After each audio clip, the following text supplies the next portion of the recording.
se reproduisent pas à la même saison,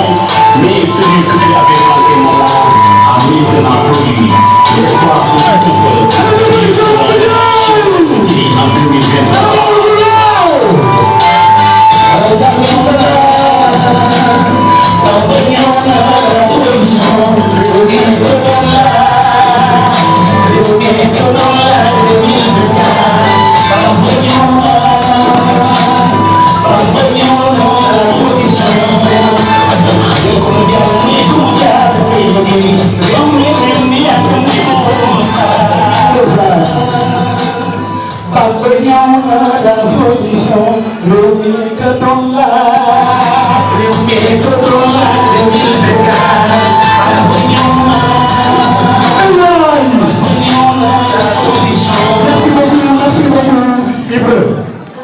Wow, je tiens à vous dire que lii daf ñu koo tere nee nañ ko sàcc def bëggul dara luxul nee na nit ñi bu ñu comprendre du ñu tàcc dañ naan rëmm parce que yuuxu ak xumb ànd ak xel loolu la ñu jàngal nee na yàlla moo ko wax il faut ak ngone ñu def ak ngone def nañ ko baal ñu ko.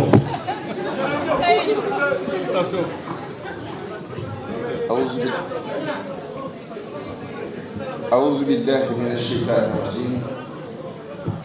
بسم الله الرحمن الرحيم اللهم صل وسلم وبارك على سيدنا ومولانا محمد وعلى آله وصحبه وسلم تسليما. Mesdames et messieurs les leaders et représentants des partis politiques,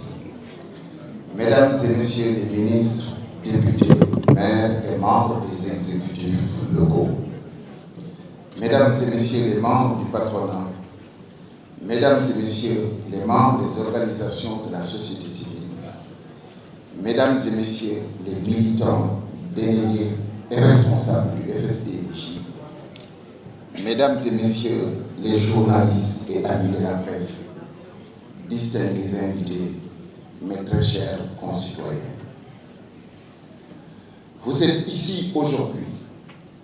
c'est parce que, comme moi, je vous sais concerné par l'avenir de notre cher pays, le Sénégal. Tous ceux qui veulent bien regarder notre nation avec un minimum de lucidité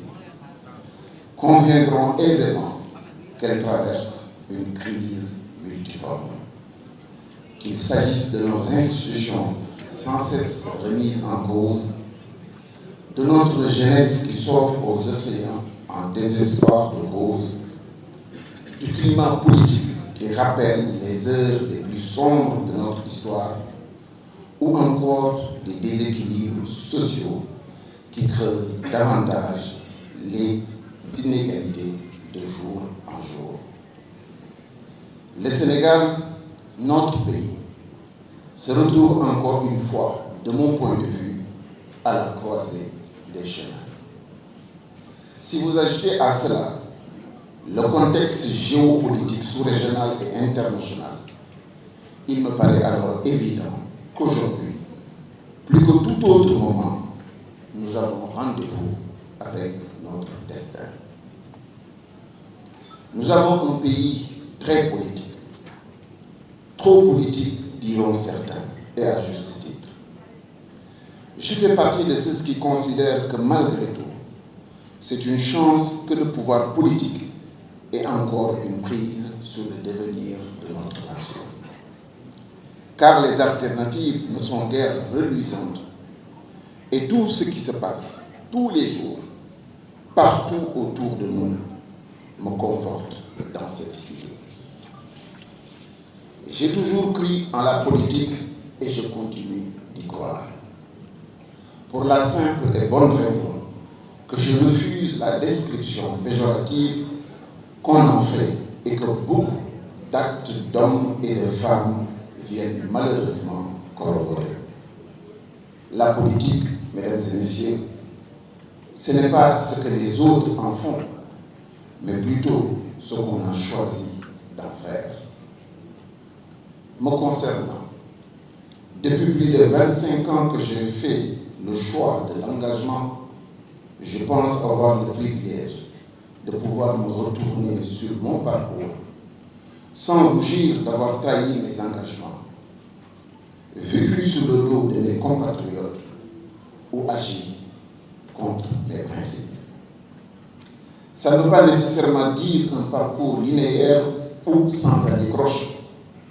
mais ça traduit ce qui aura guidé mon action durant toutes ces années. De mes mandats locaux, puis nationaux, à mes différentes fonctions dans le gouvernement,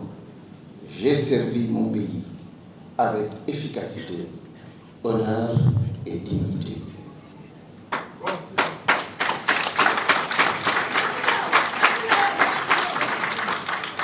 Dans les rapports d'opposants ou de membres de la majorité, l'intérêt général a toujours prévalu sur chaque acte que j'ai posé. Le chef d'entreprise que je suis a su aussi également toujours faire de son métier le prolongement de son engagement pour la société. Mes très chers amis, j'ai l'insigne honneur aujourd'hui et depuis un moment de diriger le FSD Régie, FSD Benno Djoubel. Une formation politique qui me rend particulièrement fier, tant nous avons tous contribué à écrire les plus belles pages de l'histoire politique de ce pays. Un parti qui a su jouer son rôle d'acteur de la démocratie, mais aussi de la citoyenneté. Le FSD Benno Djoubel a été une école pour beaucoup, et moi qui suis devant vous, le premier. Et c'est avec fierté qu'on observe ce que sont devenus beaucoup de jeunes de notre parti et beaucoup de cadres qui sont issus de notre formation. Je voudrais saisir cette occasion pour remercier chaleureusement tous les camarades, militants et sympathisants pour leur confiance et leur engagement. Je voudrais vous dire que vous avez fait ce qui vaut à notre formation aujourd'hui sa crédibilité, au point que notre voix soit attendue et entendue pour tous les sujets d'intérêt national. Je vous sais déterminé et prêt pour les combats à venir. Et c'est pourquoi, mes chers amis, le Sénégal, je le rappelle, est avant tout un héritage que nous avons reçu de nos devanciers et que nous avons l'obligation de léguer à nos enfants dans un état meilleur que celui dans lequel nous l'avons reçu. C'est le contrat moral que chaque génération doit signer avec ses héritiers. L'état de déliquescence dans lequel se trouvent nos institutions ne rend pas justice au parcours démocratique de notre pays. Les infrastructures construites à coups de milliards cachent difficilement le mal-être des populations et l'arsenal de répression déployé est fort heureusement inefficace face à l'insatiable besoin et désir d'émancipation de notre jeunesse. Et la crise de confiance qui sévit au sein de notre société traduit parfaitement le désespoir qui hante beaucoup de nos concitoyens. Et pourtant, je vous l'ai dit et je le réaffirme, l'espoir est permis et est autorisé. Nous nous acheminons, s'il plaît à Dieu, vers un moment de respiration démocratique aussi inédit que déterminant. Si les choses restent telles qu'elles sont, nous devrions vivre notre première élection présidentielle sans le candidat sortant. Même si on peut soupçonner que la machine étatique ou systémique sera quand même mobilisée au profit d'un candidat. Mais à tout le moins, il paraît évident que la configuration que nous allons vivre est idéale pour que l'offre politique prime sur tout autre critère. Mes très chers compatriotes, vous avez le droit d'espérer, et toutes les populations du Sénégal ont le droit d'espérer, de cette élection des propositions qui vont les protéger de tous les maux qui gangrènent notre pays.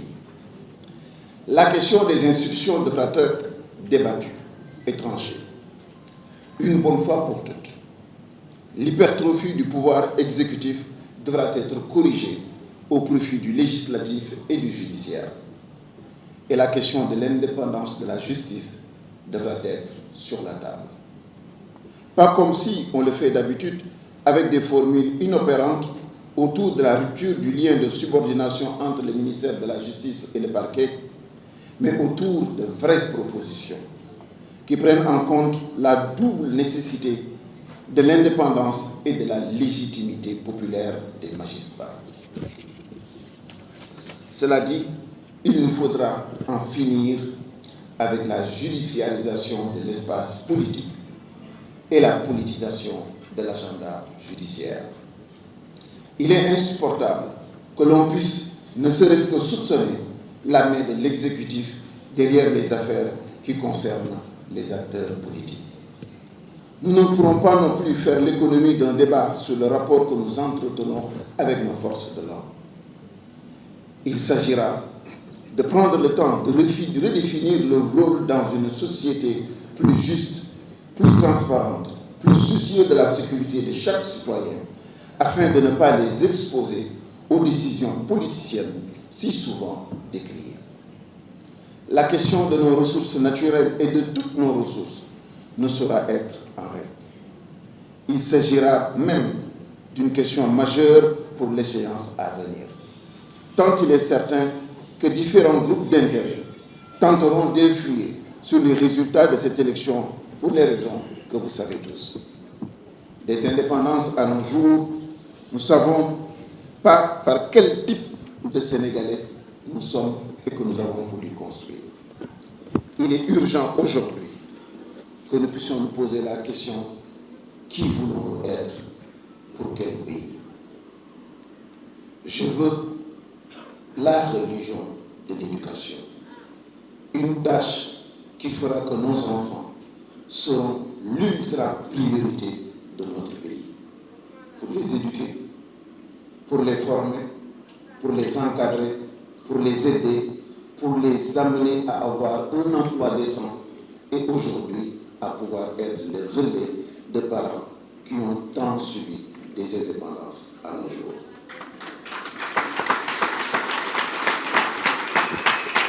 Mes chers compatriotes, ce qu'il nous faudra surtout,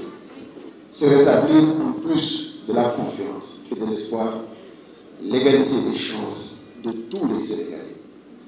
Ça passe par la réduction de la privatisation à outrance de tous les segments de notre pays, par la régénération d'un service public de qualité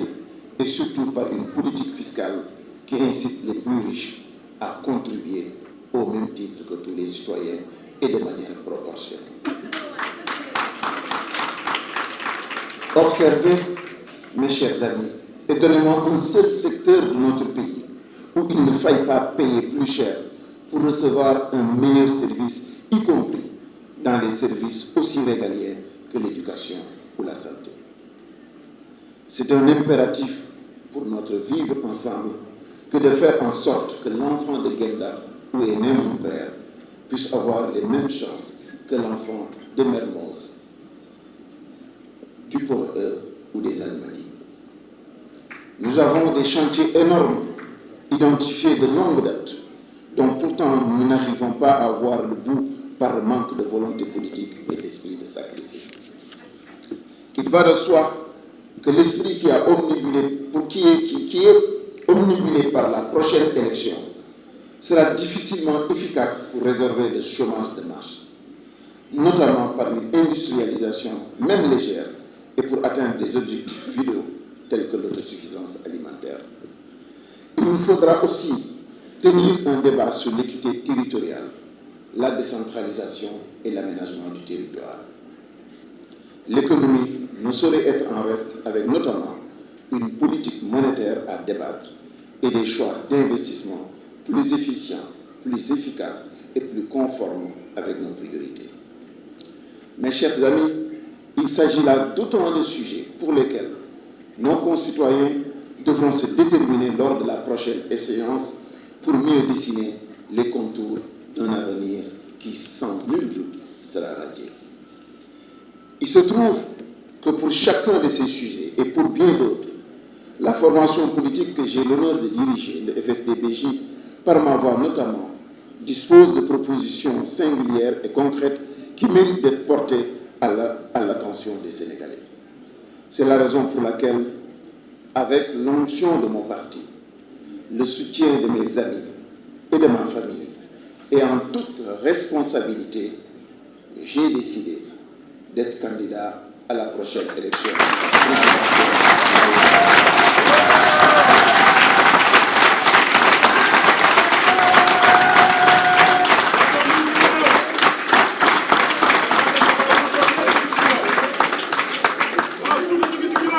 Il ne s'agit pas d'une candidature d'ego ni de vanité. C'est simplement la continuation d'une cohérence politique qui a montré la voie depuis fort longtemps et à qui l'époque aujourd'hui et les faits aujourd'hui semblent donner raison. Je veux être le candidat de l'égalité des chances, celui qui va assouvir le désir d'émancipation de notre jeunesse et qui rendra à nos institutions leur dignité. Je veux être le candidat qui va restituer à nos compatriotes la chose la plus importante, celle-là qu'on ne devra jamais perdre, l'espoir. Pas plus ni moins, mais pas celui utopiste de faire de chaque Sénégalais un multimilliardaire, mais celui plus accessible, de faire aspirer chaque citoyen à une vie décente. Je veux être le candidat qui va restituer la confiance dans notre société et réenchanter notre volonté de vivre ensemble, indépendamment de nos divergences et de nos différences. Je veux être le candidat de l'unité nationale et de l'indivisibilité de notre territoire. Celui qui portera haut nos valeurs locales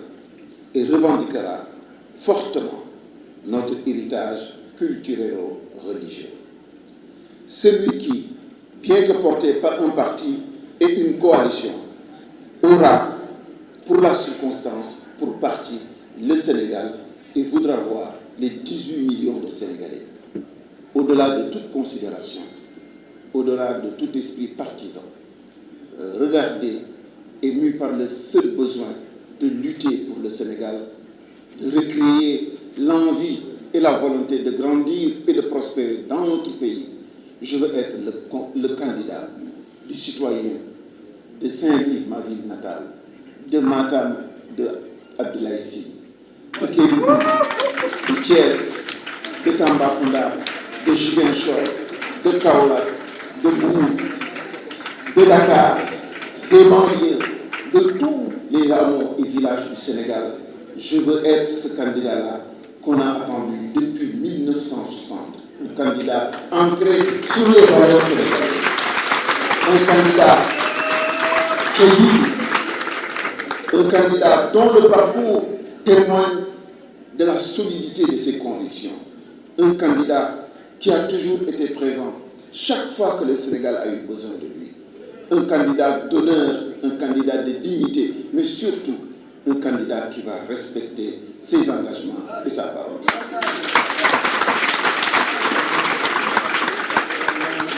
Mes chers amis, il ne m'a pas échappé et il ne vous échappera pas que ma candidature vienne s'ajouter à une liste déjà bien fournie. Mais je ne me suis jamais dérobé face à mes responsabilités. Je porte en moi un parcours des idées et des convictions. Je travaille avec des cadres émérites, patriotes aboutis et qui ont le Sénégal au cœur.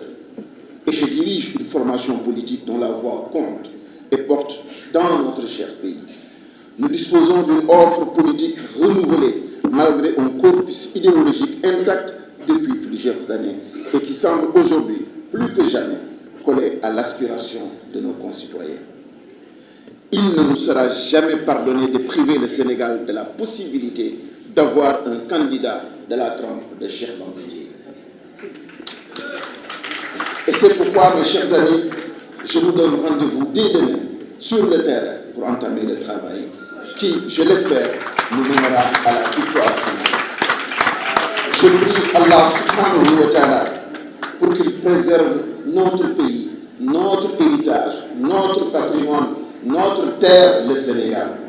Je prie Allah subhanahu wa ta'ala qu'il raffermisse les liens entre chaque Sénégalais, qu'il réconcilie tous les Sénégalais, qu'il nous unisse dans le travail, la discipline et le service pour l'ensemble de nos concitoyens. Comme le rappelle du reste Cheikh Ahmadou Bamba, wa'inna ya rabbana bil khidma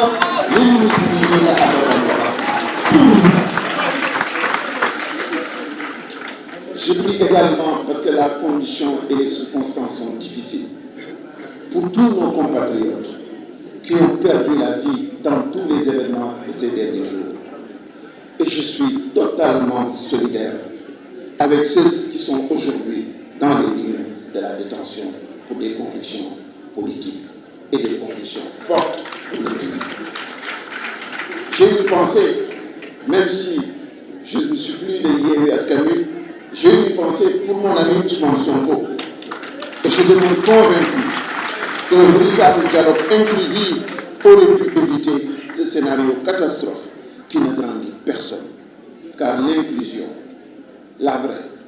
celle-là que nous attendons tous, devrait permettre aux Sénégalais et aux seuls Sénégalais,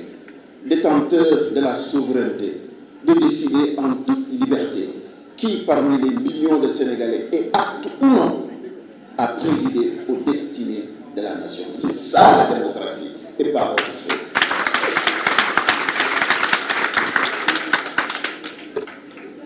Depuis suma parti man FSD/BJ la tudd am naa coalition waaye wax dëgg yàlla yéene bi ma am ci Sénégal ak xol bi ma am ci Sénégal dama bëgg doomu Sénégal bu nekk gëm ni parti Cheikh Bamba Dièye mooy Sénégal ittey Cheikh Bamba Dièye mooy Sénégal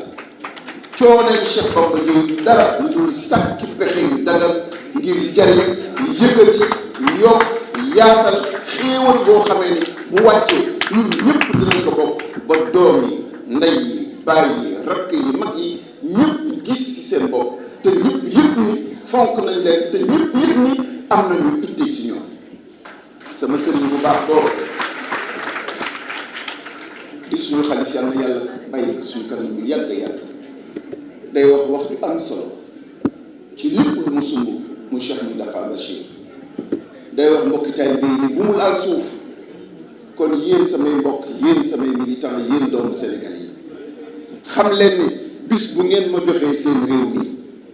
bis bu ngeen góorgóorloo ba jël Sénégal tekk ci sama loxo wallahi éducation Sénégal du laal suuf. solidarité boo xamee ne dina tax doomu Sénégal bu nekk yëpp boppam ci réew mi du laal suuf ndax am na lu mat 1 million ba 1 million 500 mille borom kër yoo xamee ne bu ñu amee duñu reer te seen loxo dërëm seen ci gannaaw mu wóor ni leen ni bu ñu jëloon ci 7000 milliards yi ñu am suñu budget 700 milliards dina tax 1 million 500 mille familles lu mu bon bon baa ñu ko yées tuuti dinañu am 50 000 francs fukki junne chaque weer ci seen biir kër am réew boo ko bëggee taxawal nit ñi ñëpp ñoo bokk ndey ñoo bokk bàyyi alal ji fi nekk koom gi fi nekk xéewal gi fi nekk dafa war a yaatu ba Sénégalais bu nekk gis ci boppam. xam ngeen ni moos tey jii am kër jafe na metti na tar na te woy bi mu nekk xam nga ñaata la weer ak lu yaas di coûter jamono bi nekk man de dama leen di xamal ni diggante 300 000 logements yi nga xam ne déficit la tey jii ci réew mi war a doon 500 000 logements fii léegi 2029 2030 man de am naa pexe boo xamee ne dina tabax 100 000 logements ci biir réew mi yoo xamee ne dina permettre borom kër yi ak képp koo xamee ne yaa ngi soogay am sa premier emploi boo ko soxlaa ngay dugg ci guichet ñu tabaxal la kër équipé la ko jox la oto soo ko bëggee parce que loolu aussi il faut pas que nit ñi jàpp ni lu mënul nekk la ndax ñaar ñi ñëw seet logement wala politique de logement wala ñett état bi saytu lépp public locatif lu mel na SNHLM wala SICAP wala privé locatif ñetti kuréel yi bu ñu déggoo woon ni képp koo xamee ni ci public locatif wala privé locatif nga bokk boo tabaxee kër ak kër yi mu mënti toll état wu Sénégal dina garantir logement pour les 10 années de cotisation yi muy laaj weer wu nekk au moins 60 000 francs ci li nga xamee ni doomu aadama bi war na ko fay ci employeur et à la fin nit ki nekk le propriétaire de cette maison. Voici une dynamique boo xamee ni mën na delloosiwaat yaakaar delloosiwaat sañ-sañ delloosiwaat tiital ak kilifteef ci borom kër yi. xam ngeen ni moos sécurité tar na jafe na am nañ ci soxla am nañ ci pexe wax naa leen léegi jëm ci éducation réew mi àddina gi ku jàngalul say doom yaroo leen jàppale woo leen dimbali woo leen amuloo avenir ku taxawul say doom góorgóorluwoo si ñoom ndax plus de 90% des Sénégalais sont moins âgés que Cheikh Bamba Dièye. Et j'ai dit tantôt que 1 million à 1,5 million familles sont dans la précarité. Il faut que la direction, les ressources publiques, l'orientation sur les priorités, changer de direction jublu ndaw ñi ak néew gi doole ji si jàppale leen taxawu leen suturaal leen dimbali leen ndax la citoyenneté n'est jamais innée. On la construit en chacun d'entre nous autour d'un projet national partagé inclusif boo xamee dañuy wax ni kan lañu doon fan lañu bëgg a dem ak ëllëg nan lañ koy organiser ndax yéen ko tëddee dañuy yëgoo balaa ñuy yëkkati réew mi par parloo yàq na ko jaay doole yàq na ko ku fi am doole foo mën a nekk lu la neex def lu la neex wax doom day jàng ba bëgg dee am ay diplôme yu mag ñu fekk benn tappalekat ak nelawkat jël ko joxoon cëram ba pare jël kookee mu koy organiser nekk kilifaam di ko jox di ko wan yoon te bu mënul jiite yoon Cheikh Abdoulaye Dièye dafa daan wax ni li yàq Sénégal mooy dañuy jël cëru jàmbaar jox ko yaafus jël cëru borom xam-xam jox ko cuune man Bamba Dièye ma teg si ni boolekaat ñeenti jikko yu bon yi dëkkee daw res di fansage di faral tooñkat nga xam ne réew mi ku ko weddi demal sama livre en 2017 Sénégal thérapie pour un pays blessé ñeenteelu jikko mooy bëgg lu yomb ma fàttali leen ko bëgg lu yomb daw res fansage faral tooñkat lii la ñu yeewee réew mi de 1960 à maintenant lii moo tax alalu réew mi mënagul jëriñ doomi réew mi lii moo tax xéewal yi nekk ci réew mi di walangaan di jàll di jëriñ yeneen i doomi réew mi lii moo tax ay ñaari doomu Sénégal bu ñu seqee bi selon que nga faral pouvoir wala nga ñàkk faral pouvoir ñu mën la bantal nga am dëgg ñu boole laak sa dëgg duma la Sénégal jii ngeen di dund da ngay am dëgg ñu boole laak sa dëgg duma la xam nga lu tax njiit lu matali Cheikhina al Xadim dafa wax ni wa man tawassala bi waasilin wasal wa man tawassala bi aksifin fasal nee na ku aju si ku mat dal di mat ku aju si ku des dal di des mu misaale que ni ñaari jigéen ñi nii dugg otoraay kenn ki jënd billet kenn ki sàggan ba brûlé bu contrôle bi jotee ci ku brûlé da koy wàcce doomam bu jotee ci ki fay bi yëpp dafa fay bàyyi ba gaar ba mu bëgg yam moom ak doomam xool leen métaphore Cheikh Ahmadou Bamba bii nee na de ñaari xale yi kenn fayu dugg leen baax ñaari xale yi ñu boot kenn su ñoom fayu billet matali kenn ki ñàkk faydaam bëgg lu yombam daw resam fan sàccak faral tooñkatam moo tax ñu wàcce ka wàcce wala doom keneen ka matam moo tax ñu bàyyi ko fa moom ak doom kon gars yi nañ daw wuti njiit lu mat élection yii nga xamee ni wir nañu ni bon ba fi tey ndax Sénégal léegi kenn mënatul waat dara waaye wir nañu ba fi tey kii fi nekk président de la république di le président Macky Sall du ci bokk war nañu góorgóorlu ba élection bii bañ a doon élection par parlo ak acteur politique rek wàcc seen kanam yéen Sénégalais yi ni leen sama gars yi maa ko yor maa ko man maay boroom alal ji maa am xaalis maa yor ndombo tànk yi maay ministre maay premier ministre maay député maay chef d'entreprise ngeen gisee ak alal bu dul jeex te mu wér leen ni ab ministre bu doon dund pendant 15 ans nekk ministre di fay 3,5 millions mënta am le centième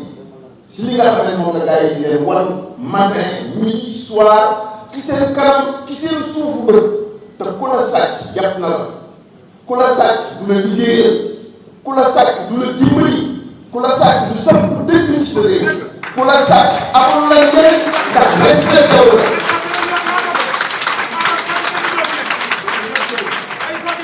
sama gars yi delluwaat leen ngeen xalaat bu baax nit bu la yebee du la liggéeyal nit bu la yebee du la jàppale nit bu la yebee du la toppatoo nit bu la yebee du la xëyal te tey jii Sénégal jii ab jaam la ñu soxla à la présidence de la République koo xamee ni lu mu am bokk ak ñun te ñun Sénégalais yi lu ñu am mu bàyyi ak ñoom koo xamee ni kenn du ragal loxoom ndax du dóor kenn du daan kenn du ragal làmmiñam ndax du saaga du xaste du wax lu ñaaw pourtant de valeur boobu moom la Seydi Hadji Malick gàddu ba tey jii ñu sauver islam sauver Sénégal sauver jikko yi valeur yooyu moom la Mawlana Cheikh Ibrahim gàddu sauver islam sauver réew mi génn ba sauver waa Nigéria valeur yooyu moom la Limaamu Laay fii ci Dakar saxale fi dëgg ak jaamu yàlla jël doomu aadama yëpp sant moo mën a sant mu effacé pour lan justice équité inclusivité participation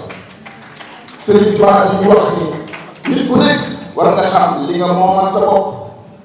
li sa yoon nekkul ak li nga bokk ak say bopp Seydi Hadji Malick feelu ko ni ko bul ko sañ yow kot nguur gi bul ko wax yow kot nguur gi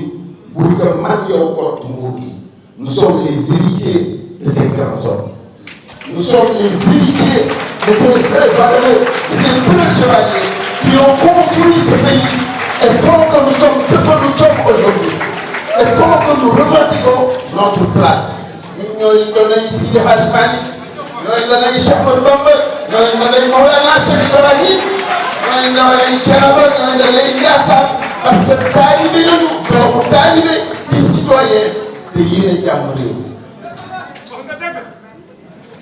du ma gan ci politique de ndax maa ngi ci bëgg a mag nag léegi maa ngi bëgg a bokk si ñuy mag ndax FSD/BJ 95 lañ ko formé boobee ba léegi dox leen ci réew mi acteur politique bu am at yi ma am ci politique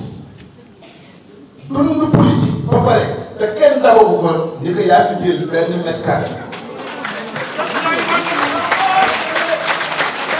góorgóorlu leen je relève le défi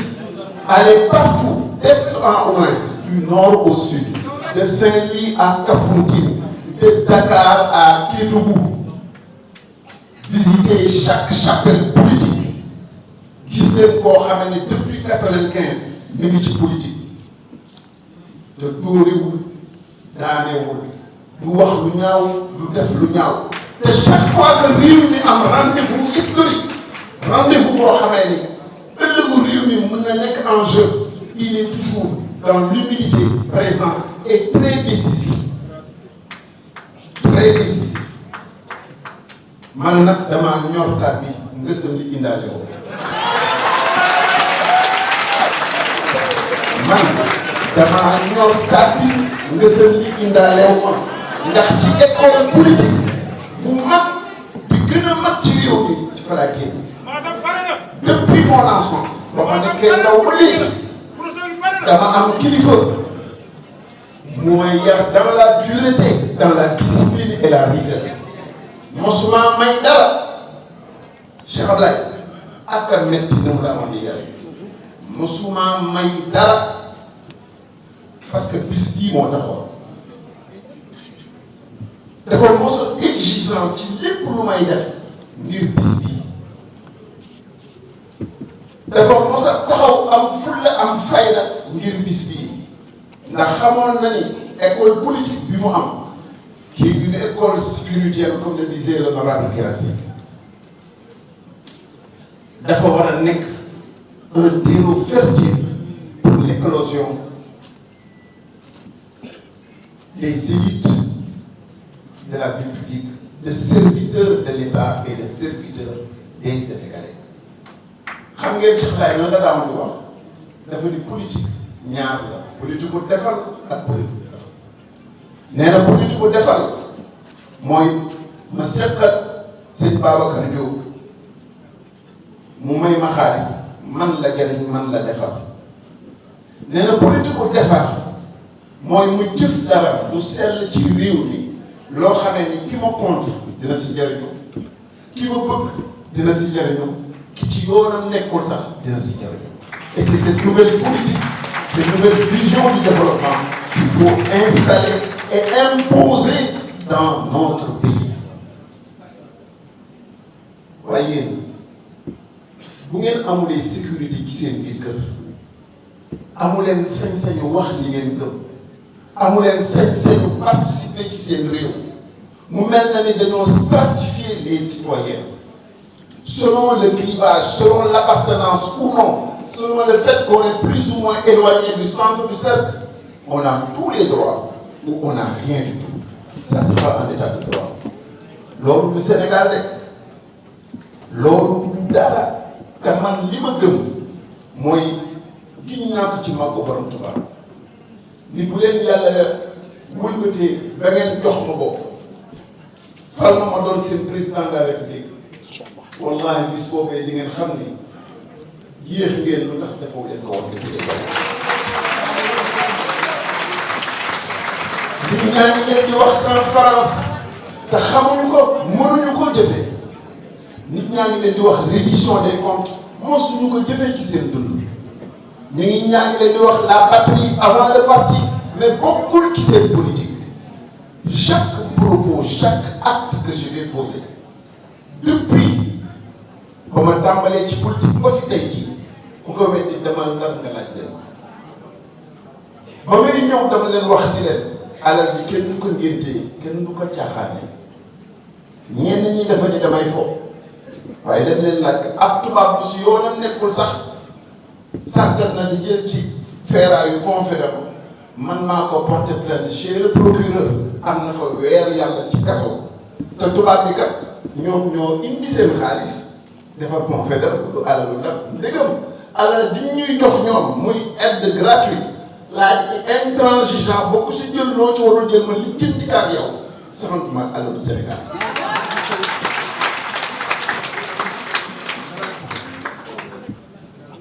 gars yi si le Sénégal vous intéresse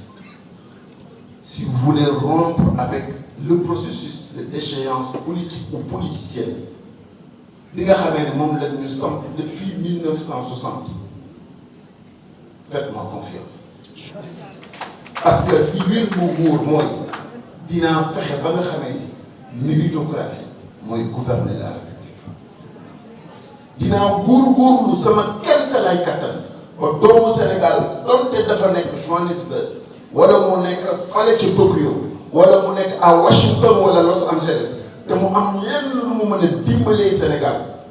seetuma kan mooy ndeyam seetuma kan mooy baayam xaw ma fu mu dëkk ak lu mu mel waaye dinaa ko dem tarbiya ji bu dee wax wolofu doomu Ndar ma doxaan ka ba indi ko ci biir réew mi jox ko fi loo xamee ne dina mën a liggéeyal réewam au profit de tous les Sénégalais. ba ma dee gagné mairie Ndar dama ànd ak lépp luy parti d'opposition formé sama coalition ñu dem gagné dëkk ba te am naa courage man maa doon defar liste bi de am na ñoo xamee ni à 1 heure avant ñuy déposer ba ñu ñëw te pourtant de xam nga ne laa ko séddale division rationnelle peu importe ñaata parti ñaata nga toll wala nu ñu xayma ne noonu nga toll ku nekk ñu jox leen cër bu mat sëkk et tout le monde s'est retrouvé et je suis resté juróomi at mosuma am benn conseil municipal boo xamee ni tardé na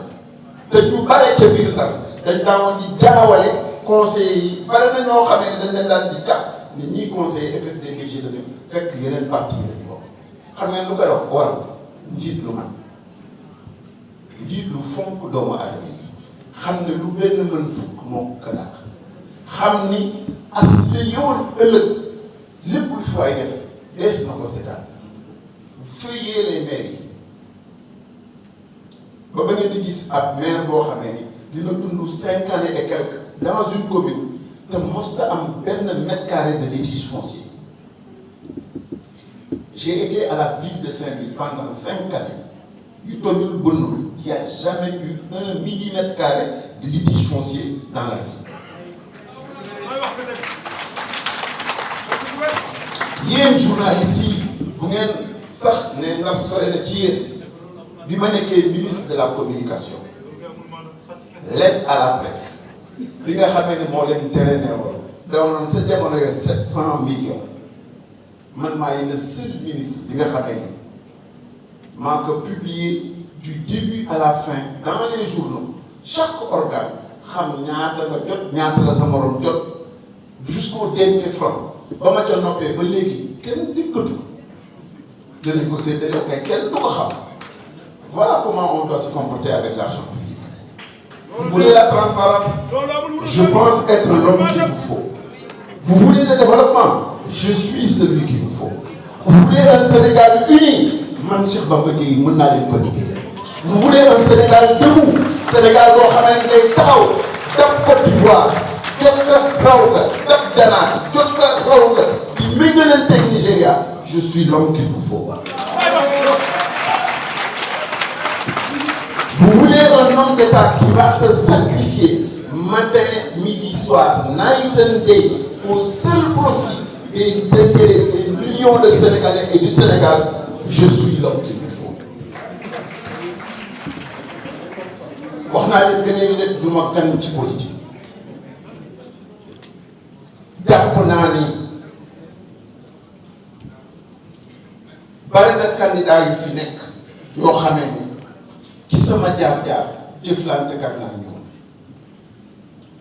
am na suñu bare ñoo xamee ni nekkoon nañu ci tolof-tolof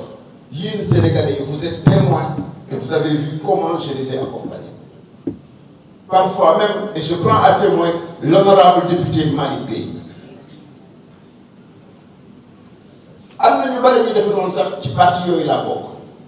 mais j'ai horreur de l'injustice. J'ai horreur que quelqu'un gëm dooleel ba jàpp ne ci dooleel mën na ci noot ñeneen ñi loolu ça m'est insupportable.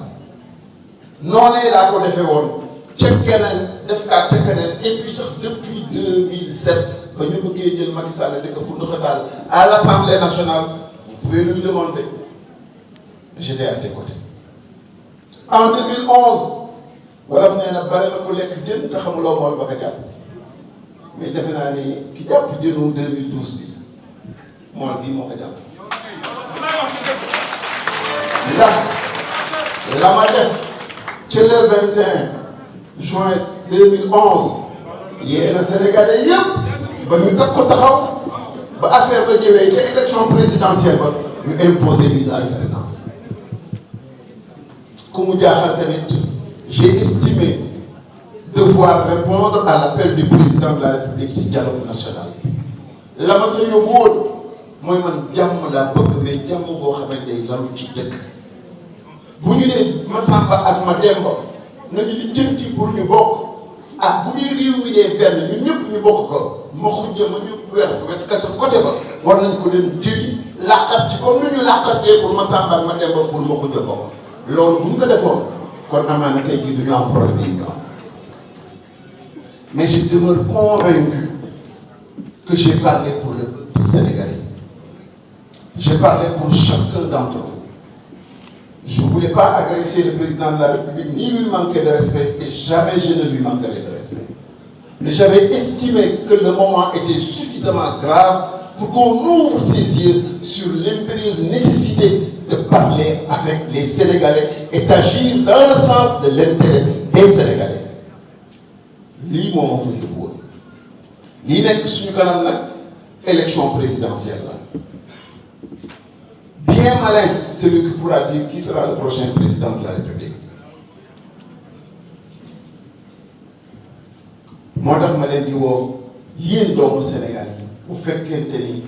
ce que je dégage et ce que je représente parle pour vous ngeen jàpp ci jàppale ñu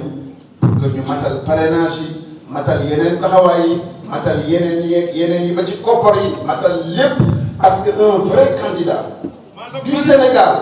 dans les contextes et les conditions du moment doit être à l'image de tous les Sénégalais. Mais un multimilliardaire dont on n'a pas la provenance ni la source de sa richesse, c'est très suspect. C'est très suspect et ça mérite réflexion. loolu moo tax nañ ci góorgóorlu bu baax a baax yéen samay mbokk je me mets humblement devant vous mais avec détermination bu ngeen gisee ma toog depuis année yi jaayuma sama bopp dawuma si gauche dawuma ci droite xasuma Massamba xasuma Mademba c'est que dama gëm ni un jour j'aurai un rendez-vous et de grands rendez-vous avec le peuple sénégalais. Je me suis préparé conséquemment à cela, que je pense aujourd'hui avoir les moyens intellectuellement, une équipe soudée et experte, et une vision claire et transparente, mais surtout pertinente pour le développement du Sénégal. am naa jaar-jaar bi am naa xam-xam bi yàlla boole na mag ay gor te am nañu yéene ci réew mi yàlla na yàlla boole jàppale dimbali ñu ba ñu liggéeyal suñu réew exactement comme ni ko Sénégalais yi di xaare depuis 1960. C'est ce message-là que je voudrais vous lancer di leen sant di leen gërëm et Inch'Allah je serai candidat en février 2024. Merci à tout le monde. Monsieur du président Cheikh Bamba Dièye. L'AFSTBJ au rendez-vous le 24 février 2024.